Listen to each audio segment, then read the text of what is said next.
I'd now like to invite up onto stage Ozan Sayar. Ozan is the Chief Strategy Officer at Property Finder out in Dubai. I've had a long relationship with Property Finder going back to 2005, 6, 7, when at REA we used to own 51% of it. That's a story for a beer over time. So thank you very much, Ozan. And you can talk about AI-driven pricing models. Awesome.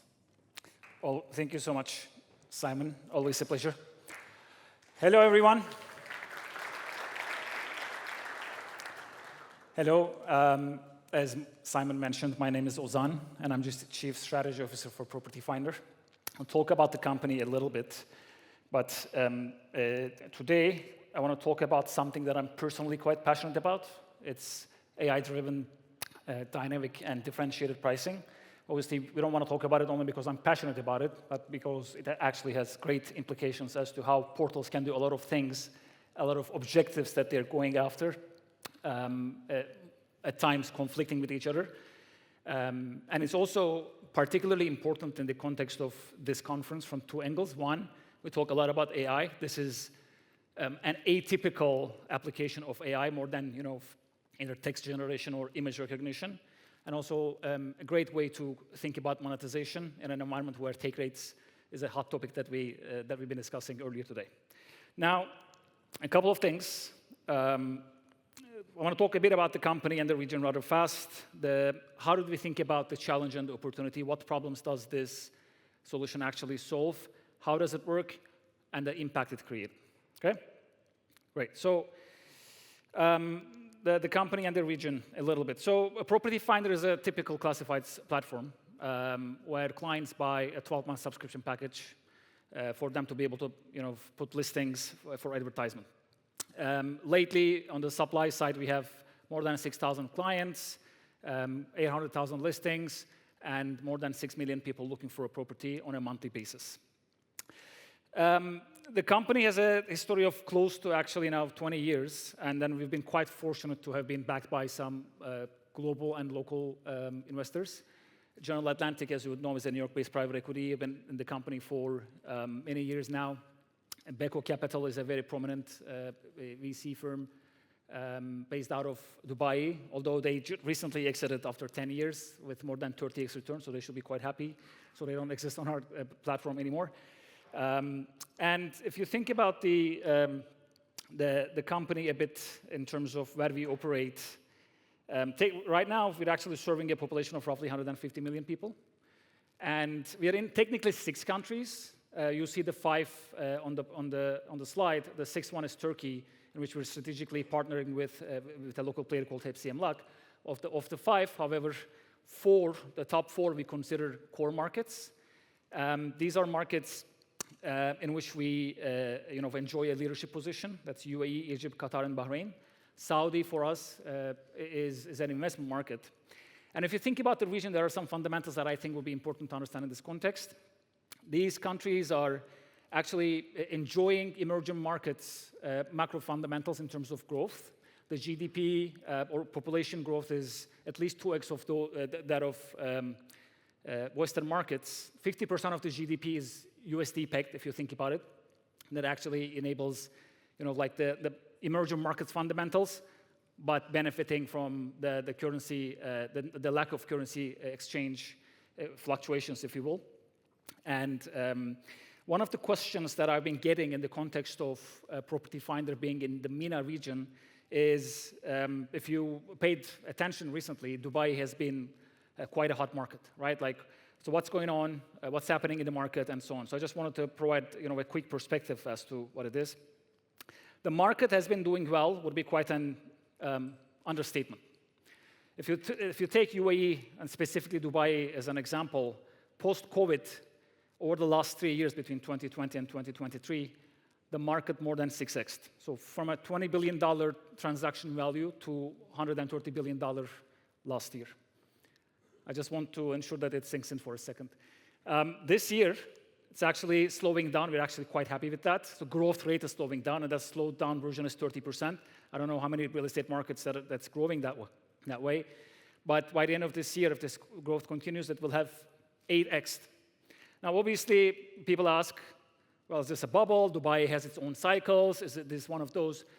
That's a 25-minute conversation by itself, so I'm not going to get into that. But what I can say is every indicator that we're looking at basically says this is not one of those bubbles, and then the growth is here to stay. Obviously, not continue 30%. It has to slow down. It is slowing down, but we're quite bullish about the region for all the macro fundamental reasons. Now, that's very quickly about the company and the region.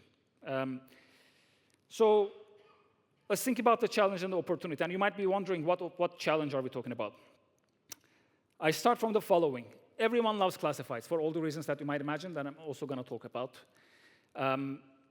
But some of these, some of the things that makes classifieds actually a great business model is also a challenge, if you think about it. What are they? So what are the companies trying to do? And before actually getting into that, I want to ensure that our understanding from the starting point is the same. The business model of classifieds, and I'm overly simplifying here. I know every company is different in terms of how the monetization model works. It actually has 3 elements in its monetization product, right? So usually we sell to our clients, agencies or sometimes developers, a package of number of listings, right? For the sake of an example, let's say people are buying a package of 25 listings. Usually fixed number of listings are being bought. Some of these end up being high exposure products. Premium, featured, and standard. Premium ranks the top, featured second, and standard is at the end, as you know. And each one of these are fixed price, right? Premium has a price of, let's say, $5 each. Featured ends up being $3 each, and then standard $1, and then that's your package, right? So you have a package of 25 listings, some of them high exposure, fixed fee, and then sometimes you can rotate, and then you end up paying $50. Now, if you're starting from this base, again, overly simplified version, let's think about the challenges of this, implications of this. The key objectives of a classifieds company are multiples. First, all companies, as much as possible, given what Malcolm said earlier, they want to keep their subscription model because it's very profitable. Investors love it, right? Subscription models enables predictability, downtime protection. All of that is things that Malcolm mentioned. Meanwhile, we want to increase TAM. And increasing TAM usually comes, some of the things that come up in that conversation is, should we go to transactions? Should we go to adjacencies? Should we do more of the mortgage, for instance? Meanwhile, I want to increase my monetization. How do I increase my monetization? Many ways. Should I increase listing fees, increase packet size, and I want to increase my supply. I think some of you might already be seeing some of the conflicting challenges, right? So I want to continue my subscription model, but I want to go into transactions. How does that work? I want to increase my monetization, but I also want to increase my supply. Can I increase listing fees? Meanwhile, how does that impact? How does it impact at all to my supply, right? So, and beyond all of this, how do I bring supply and demand in a way that I create marketplace liquidity? So a myriad of things that we're trying to optimize, and it's not easy.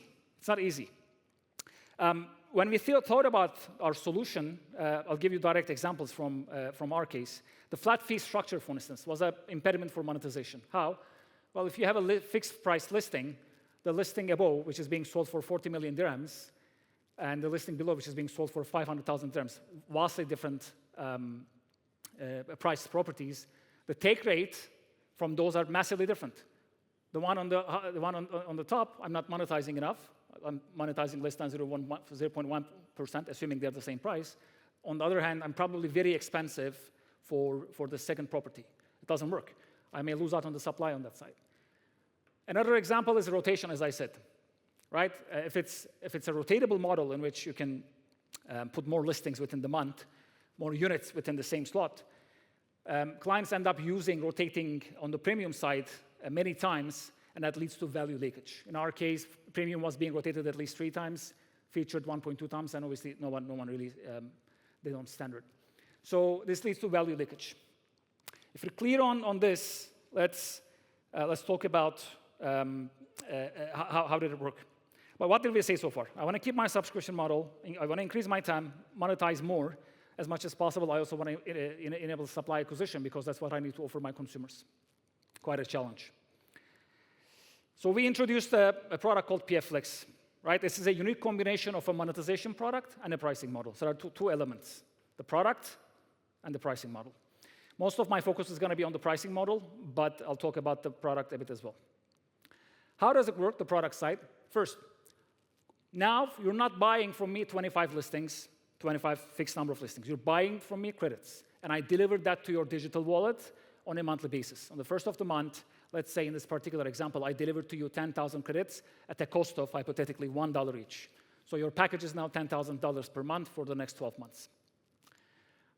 And every single time now you're listing something, I'm deducting from your digital wallet a number of credits. It could be 1 credit, 5 credit, 1,500 credits, okay? So it's a lot more flexible as well, based on your needs. And if the key thing is, if you don't use the credits within the month, it expires at the end of the month. It doesn't roll over. Yeah, so as I said, like, you use credits to publish listings at a very varying a number of credits. So that's the product side. If you come to the pricing model, every listing has a price, right? And the price per listing, how much a client ends up paying for a price listing, has two components. One is how much it costs to buy that credit, and then how many credits does that listing cost. The price per credit is something that we actually don't touch on an ongoing basis. On an annual basis, we go back and try to reflect the inflation, and it makes the conversation with the client quite easy, if you will, because the price per credit on an annual basis only went up 4 to 5%. No one challenges inflation increases. The magic happens on the credit per listing that enables us to do everything that I've said so far. How does that work? Credit per listing is a factor of the probability of a transaction happening and what's the commission potential of that listing if the transaction converts. Eventually, this is the willingness to pay. This is basically the commission, if the transaction happens in our case, is price times commission, and the commission is fixed in UAE. Everybody takes 2%. So it basically comes down to the price of the property. The challenge is, like, how do you estimate this? This is where the magic happens. We look at the supply and demand, various metrics, like more than 50 metrics, if I can say, to determine a probabilistic value for the likelihood of that transaction converting. Now I'll bring that to life, how this works. Things that we considered, some of the factors that helps us understand the transaction probability and how much it's going to cost. Obviously, price of the property listed, location of the property from a supply-demand angle, exposure the client gets. The higher the exposure premium, the more likely that it will convert. And then transaction type, rental buy. These are like some of the most important ones. These are not the only ones. Then, how does it actually work? Take two listings. One of them is 60 million property. One of them is 1.3 million property. As you can see, the prices are different. So like high end versus low end. One of them is premiumed, as you can see. The other one is a standard. And finally, the one on the left-hand side is on Palm. For those of you familiar with Dubai, that's a high-end and high transaction probability area. The other one is like in a place that's significantly low demand. And eventually, I'm charging significantly different numbers for these two. These numbers are actual, but right now, on the differentiated side of the presentation, we have 300,000 different price points. 300,000. So not only it's a vast amount of different price points for clients to be able to consider, we also not stop there and we make it further complicated by making it dynamic. So every month, these numbers change. 2,000 could be 2,500, 1 could be 2, 2 could be 1. I'll give you an example of how it works. Okay? So this is the dynamics of the marketplace in a particular community. Real example, I'll walk you through. Let's say in this community, from Jan to Feb, the number of searches that are done by the consumers went up by 10% from 11,000 to 12,000. So demand is increasing for this reason, for that reason. What's happening on the supply side is the total available units, or listings in this case, hasn't changed. It was 235, it stayed 235. Nothing got sold. But what's happening is, because our clients are smart and they're seeing the demand increase, what they end up doing is increasing the exposure to be able to get more share of the increasing demand. So the number of exposure products went from 27 to 44. So 27 premium listings out of 235 went to 44 out of 235, right? What this ends up doing is it reduces the average return as measured by leads per listing leads per listing, average ROI for our clients. Previously, that led to a 4.5 leads per listing. Now it's 3.6. So as much as the exposure increased, average return actually decreased. So our clients may not be happy with that because the supply increase of exposure outpaced the demand increase. And before these changes, the price of a premium property was, let's say, 365 credits, right? The model, seeing the supply-demand imbalance, does magic and increases the price to 405. What do you think happens next? People react, right? So number of exposure listings went down, which then increases back the return. Now, a smart question here is, yes, the LPL went up to 4.6, so the ROI increased, but my cost as a client also went up, right, from 81 credits to 88. Am I really happy because I'm paying 10% more? You're paying 10% more, but you're getting 27% more, so technically, you're significantly happier than before. I hope everyone is able to get that. And meanwhile, it's a win-win because Property Finder monetized more. Net credit increase and ended up being 25%.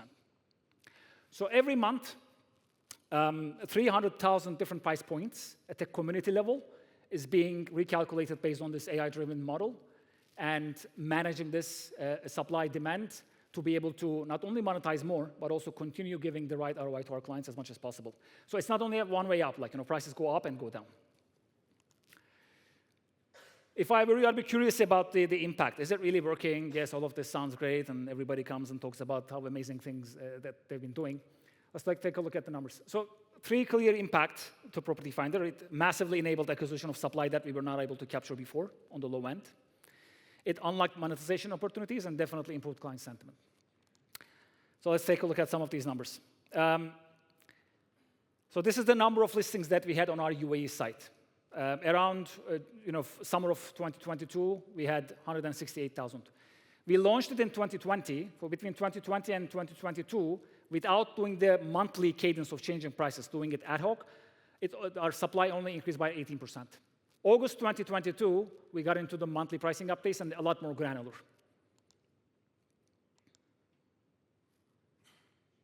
Massive increase. And this is particularly because the strategic guidance that the pricing model also gets is not only monetization, but wherever possible, with respect to our competition as well, lowering the prices to be able to acquire supply, because as a marketplace, we need to be able to offer the maximum number of supply to our consumers. So it's a massive increase, as you can see. The second is monetization. What you're going to see on the slide right now is average credits per listing to be able to list a property, publish a property on Property Finder. As you can see in the top communities, the monetization has gone up massively.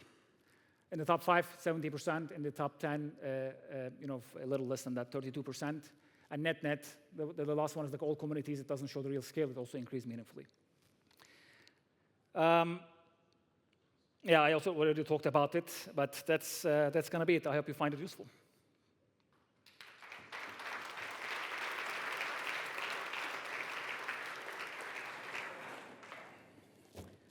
Well, clearly there are going to be a few questions. Of course.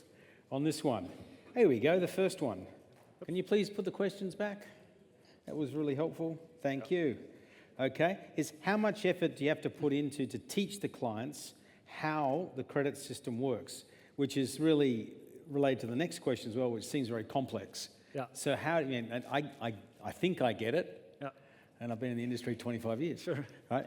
So how are you communicating to an agent who is just literally transacting every day and interacting intermittently? So GTM-related questions are things that I get all the time, so I'm quite equipped to answer all of those. Obviously, first of all, as great as it is, it's a long journey. We started the journey in 2020, and then it took quite some time for us to be able to get to where we are. First of all, we're not necessarily showing how the black box works to our clients because it's super complex.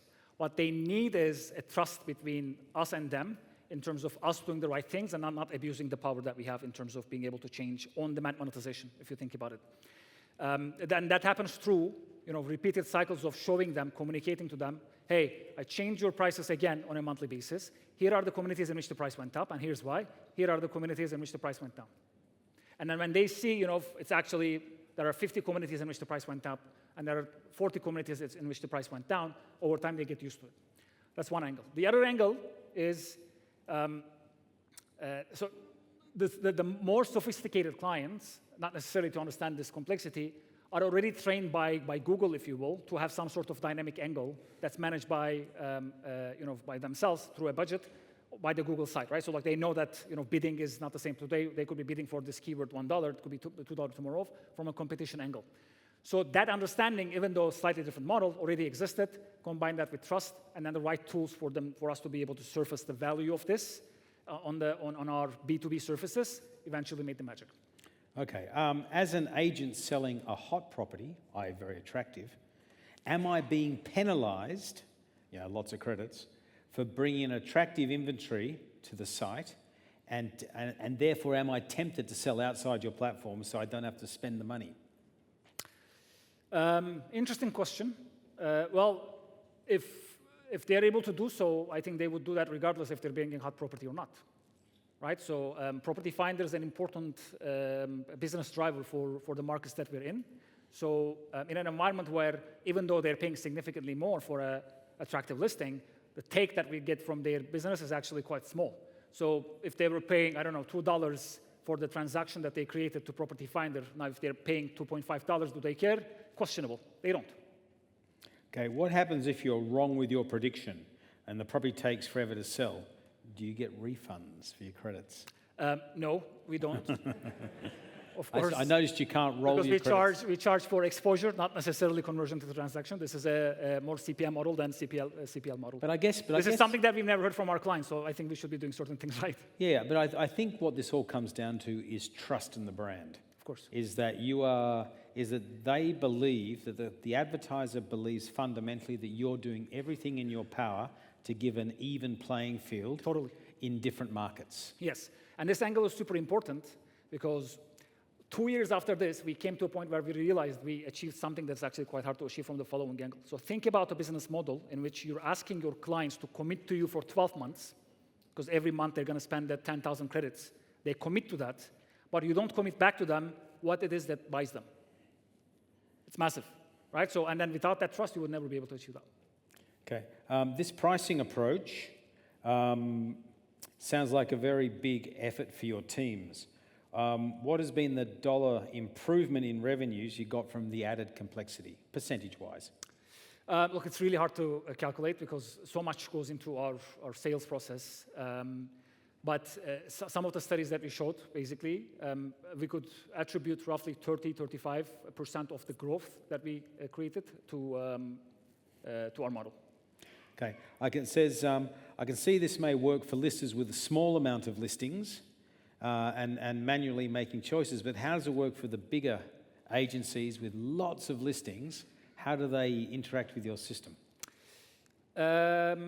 So from what angle? Like, is it from the angle of how do they actually, are they able to publish? Well, if I'm doing 5 listings, yes. I can go through each one and check the bid and determine. If I've got 500 listings, that takes a long time. Sure. So like they have their own CRMs in which through an XML feed they're able to send it to us. Most of the times, they end up using their CRM systems as well as our platforms to be able to understand in what communities maybe they should premium their listings. So there's definitely a bit of effort. I mean, most of the big ones actually have admins to be able to manage this. So it's not easy, but they eventually, because the model is working and because we're creating value for them, they end up doing that. Right. So is someone going to design an AI interface to this to optimize my listings and optimize my spend? That's part of our roadmap. So it's like...